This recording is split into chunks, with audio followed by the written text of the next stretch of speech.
আসসালামু আলাইকুম everyone, welcome back to Ishan's mom happiness channel. আজ আমি traditional chicken kosha recipe share করছি। চিকেন কষা বানানোর জন্য ওভেনের মধ্যে একটা কড়াই বসিয়ে দিয়ে সরিষার তেল দিয়ে দিলাম। 1 কাপের থেকে একটু কম, কিছুটা গোটা মশলা দিয়ে দিচ্ছি, তেজপাতা, শুকনো লঙ্কা, এলাচ, লবঙ্গ আর দারচিনি। 20 থেকে 22 সেকেন্ড নাড়াচাড়া করে একটা বড় সাইজের পেঁয়াজকে আমি এখানে অ্যাড করে দিলাম। পেঁয়াজটাকে আমি একটু হালকা ভাজা ভাজা করব, একেবারে লাল লাল করে নেব না। 2 মিনিট মতো আমি পেঁয়াজটাকে ভাজা ভাজা করে আগে থেকে ধুয়ে পরিষ্কার করে রাখা চিকেনগুলোকে দিয়ে দিলাম। এরপর চিকেন আর পেঁয়াজটাকে একসঙ্গে ভাজবো। পেঁয়াজটা আগে একেবারে লাল লাল করে ভেজে নিলে কী হতো, চিকেনটা দেওয়ার পর তাহলে পেঁয়াজটা পুড়ে যেত। সে কারণে আমি চিকেনটা আর পেঁয়াজটাকে একসঙ্গে ভেজে নিচ্ছি। আপনারা চাইলে আগে থেকে শুধু চিকেনটাকেও ভেজে রাখতে পারেন, তারপর পেঁয়াজটা লাল লাল করে ভেজে তার উপর চিকেনটাকে দিয়ে দিতে পারেন। আমি আর অতটা ঝামেলা করিনি, একবারে পেঁয়াজ আর চিকেনটাকে একসাথে ভেজে নিয়েছি। এখানে একটু 1/2 টিস্পুন আদা রসুনের পেস্ট দিলাম। আদা রসুনের পেস্টটা দিয়ে আমি আরও 2 মিনিট এইভাবে ভেজে নেব, এতে করে আদা রসুনের কাঁচা স্মেলটা আর থাকবে না।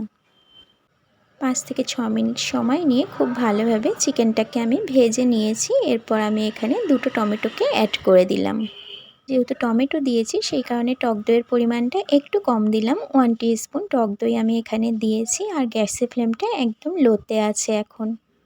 এরপর একে একে করে সমস্ত গুঁড়ো মশলা দিয়ে দেব। লবণটা আপনাদের টেস্ট অনুযায়ী দেবেন। আমি 1/2 টিস্পুন লবণ, 1/2 টিস্পুন হলুদ গুঁড়ো, 1/2 টিস্পুন জিরা গুঁড়ো, 1/2 টিস্পুন ধনিয়া গুঁড়ো, 1/3 টিস্পুন গোলমরিচ গুঁড়ো আর একদম অল্প ঝাল লঙ্কা গুঁড়ো আর 1/2 টিস্পুন কাশ্মীরি লঙ্কা গুঁড়ো দিলাম আর 1/2 টিস্পুন গরম মশলা গুঁড়ো দিলাম। ঝালটাও আপনাদের টেস্ট অনুযায়ী কম বেশি করে দেবেন, আমি একদম অল্প পরিমাণে দিয়েছি। সবগুলো মশলা দিয়ে খুব ভালোভাবে নাড়াচাড়া করে নেব, মানে এটাকে আমি খুব ভালোভাবে কষিয়ে নেব। 2 থেকে 3 মিনিট কষানোর পর এটাকে লো ফ্লেমে আমি ঢাকা দিয়ে 2 মিনিট রাখবো। খুব ভালোভাবে মশলার সাথে কষিয়ে নিয়েছি, ঢাকা দিয়ে দিলাম। 2 মিনিট পর আমি ঢাকাটা ওপেন করছি। এই 2 মিনিট ঢাকা দিয়ে রাখার কারণে এর থেকে তেলটা খুব ভালোভাবে বেরিয়ে আসবে আর মশলাগুলো খুব ভালোভাবে মাংসের মধ্যে চলে যাবে। এরপর আমি আরও 2 মিনিট একটু ভালো করে কষিয়ে নিয়ে এর মধ্যে আমি পানি অ্যাড করে দেব মাংসটা সিদ্ধ হওয়ার জন্য। এখানে আমি 1 কাপ গরম পানি ইউজ করলাম, যেহেতু মাংসটা আমি আগে থেকে অনেকটা সময় নিয়ে ভেজে নিয়েছি, তারপর অনেকটা সময় নিয়ে কষিয়ে নিয়েছি, সেই কারণে আর 5 থেকে 7 মিনিট হাই ফ্লেমে রান্না করে নিলেই কিন্তু একদম খুব ভালোভাবে মাংসটা সিদ্ধ হয়ে যাবে। 5 মিনিট পর ঢাকাটা ওপেন করে আমি একটু নাড়াচাড়া করে দিচ্ছি। গ্যাসের ফ্লেমটা কিন্তু হাই ফ্লেমেই আছে। এখানে আমি কিছুটা লঙ্কা দিয়ে দেব। লঙ্কাগুলোকে আমি গোটা রেখেছি যাতে তরকারিটা ঝাল না হয়, কিন্তু যাতে ফ্লেভারটা, কাঁচা লঙ্কার ফ্লেভারটা তরকারির মধ্যে আসে। আপনারা ঝাল ঝাল খেতে চাইলে লঙ্কাগুলোকে একটু কেটে কেটে দিতে পারেন। লঙ্কা দেওয়ার পর 2 মিনিট ঢাকা দিয়ে রান্না করেছি, তারপর ঢাকাটা ওপেন করে কিছুটা ধনিয়া পাতা দিয়ে দিলাম। এরপর আমি জাস্ট 1 মিনিট রান্না করব হাই ফ্লেমে।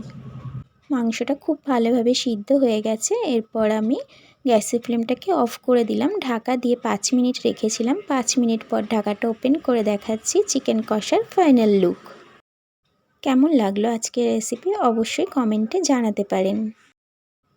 এরকম ধরনের আরও রেসিপি দেখতে চাইলে আমার চ্যানেলটাকে সাবস্ক্রাইব করে রেখে পাশে থাকা বেল আইকনটা প্রেস করে রাখতে পারেন।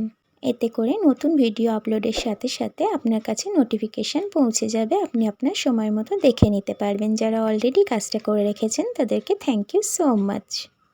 একটু সুন্দর করে সার্ভ করে নিলাম। আল্লাহ হাফেজ।